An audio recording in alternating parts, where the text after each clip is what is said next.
2 ವರ್ಷ Indian team player ಮತ್ತು 15 ವರ್ಷ ಕರ್ನಾಟಕ ಟೀಮ್ ಪ್ಲೇಯರ್, 8 ವರ್ಷ ಮಹಾರಾಷ್ಟ್ರ ಟೀಮಿಗೂ ಕೋಚ್ ಆಗಿದ್ದೆ. 70 ಚೆಸ್ ಪುಸ್ತಕ ಬರೆದಿದ್ದೇನೆ.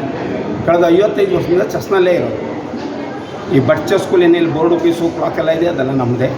ಅಂದರೆ ಒಂದು ಚದುರಂಗ ಸಂಸ್ಥೆ ಕಟ್ಕೊಂಡು ಉತ್ತರ ಕನ್ನಡ ಜಿಲ್ಲೆ ಚದುರಂಗ ಸಂಘದಲ್ಲೂ ಇದ್ದೇವೆ.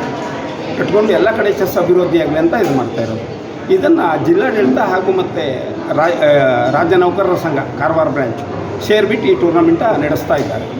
ತುಂಬ ಚೆನ್ನಾಗಿದೆ. ಹಾಲು, ಫ್ಯಾನು, ಲೈಟ್ ಅಂದರೆ ಒಳ್ಳೆ ಏನು ನಾವು ಹೈಫೈ ಹೇಳ್ತೇವಲ್ಲ ಆ ಲೆಕ್ಕದಲ್ಲೇ ಈ ಟೂರ್ನಮೆಂಟ್ ತುಂಬ ಚೆನ್ನಾಗಿದೆ. ಇದನ್ನು ಸಂಜೀವ್ ಕುಮಾರ್ ನಾಯ್ಕ ಅವರು ಇಲ್ಲಿ ತುಂಬ ಅಂದರೆ ಬ್ಯಾಕಪ್ ಕೂಡ ನಮಗೆ ಚೆನ್ನಾಗಿದೆ ಇಲ್ಲಿ ನಡೆಸೋದಕ್ಕೆ. ಕಾರಣ ಅಂದರೆ ಒಬ್ಬರೇ ನಡೆಸಲಿಕ್ಕೆ ಆಗೋದಿಲ್ಲ. ತುಂಬ ಒಳ್ಳೆಯ ಬ್ಯಾಕಪ್ಪೊಂದಿಗೆ ಉತ್ತಮವಾದ ಟೂರ್ನಮೆಂಟ್ ನಡೆಸ್ತಾ ಇದ್ದೇವೆ. ಉದ್ದೇಶ ಅಂದರೆ ನಮ್ಮಲ್ಲಿ ಇಡೀ ಭಾರತ ದೇಶ ಚೆಸ್ನಲ್ಲಿ ಮುಂದಿದೆ. ಒಲಂಪೈಡ್ ಹೆಣ್ಣುಡ್ರು ಗಂಡುಡ್ರು ಎರಡನ್ನೂ ವಿಶ್ವದಲ್ಲಿ 1ನೇ ನಂಬರ್ಲಿದ್ದೇವೆ. ಈ ವರ್ಷ ಕೂಡ ಒಲಂಪೈಡ್ಗಳನ್ನು ನಾವೇ ಆರ್ಗನೈಸ್ ಮಾಡ್ತಾ ಇದ್ದೇವೆ. ಆ್ಯಕ್ಚುಲಿ ಮಾಡಬೇಕಾಗಿತ್ತು, ಈಗ ಬೇರೆ ದೇಶಕ್ಕೆ ಹೋಗಿದೆ, ಭಾಳ ಟ್ರೈ ಮಾಡೋದು.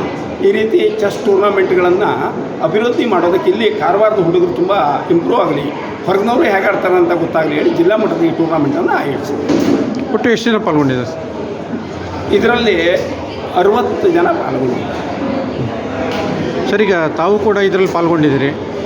ತಾವು ಕೂಡ ಇದರಲ್ಲಿ ಪಾಲ್ಗೊಂಡಿದ್ದೀರಿ. ಹೌದು. ಹಾಗಾಗಿ ಇಲ್ಲಿ ಗುಣಮಟ್ಟ ಹೇಗಿದೆ ಕ್ರೀಡಾಪಟುಗಳದ್ದು? ಇಲ್ಲ, ಈಗ ಮೊದಲಾಗಿಲ್ಲ. ಚೆಸ್ ಎಲ್ಲರಿಗೂ ರೂಲ್ಸ್ ಗೊತ್ತಿದೆ. ಕ್ಲಾಕ್ ಆಪರೇಟ್ ಆಗಲಿ ಅಥವಾ ಎನ್ ಪಾಸ್ ಯಾವುದನ್ನು ಹೇಳೋ ಕೆಲಸ ಇಲ್ಲ. ಚೆನ್ನಾಗೇ ಇದೆ, ತುಂಬ ಚೆನ್ನಾಗಿದೆ. ಒಳ್ಳೆ ರೀತಿಯಲ್ಲಿ ಆಡ್ತಾ ಇದ್ದಾರೆ. ಮತ್ತು ಇನ್ನೂ ಇಂಪ್ರೂವ್ ಆಗಬೇಕಾಗಿದೆ. ಭಾಳ ಇಂಪ್ರೂವ್ ಆಗೋದು ಭಾಳ ಇದೆ. ಬಟ್ ಮೊದಲನೇ ಏನು ನಾವು 15-20 ವರ್ಷದ ಹಿಂದೆನೇ ಏನು ನೋಡ್ತಿದ್ವಲ್ಲ, ರೂಲ್ಸೇ ಗೊತ್ತಿಲ್ಲ, ರೂಲ್ಸ್ ಅನೌನ್ಸ್ ಮಾಡಿ ಅಂತ ಎಷ್ಟು ಹೇಳಿದ್ರು ಕೇಳೋದಿಲ್ಲ, ಅಂಥದ್ದೆಲ್ಲ ಇಲ್ಲ. ಯಾರಿಗೂ ರೂಲ್ಸ್ ಹೇಳೋ ಕೆಲಸ ಇಲ್ಲ. ಎಲ್ಲರಿಗೂ ಗೊತ್ತಿದೆ, ಚೆನ್ನಾಗಿ ಆಡ್ತಾ ಇದ್ದಾರೆ. ಅವ್ರವ್ರ ಮಟ್ಟದಲ್ಲಿ ಅವ್ರು ಚೆನ್ನಾಗೇ ಆಡ್ತಾ ಇದ್ದಾರೆ. ಯಾರು ಈಗ ಕಳಪೆ ಆಟ ಈಗ 60ರಲ್ಲಿ ಆಲ್ಮೋಸ್ಟ್ ಎಲ್ಲ 60 ಕೂಡ ಒಳ್ಳೆಯ ಆಟಗಾರರು.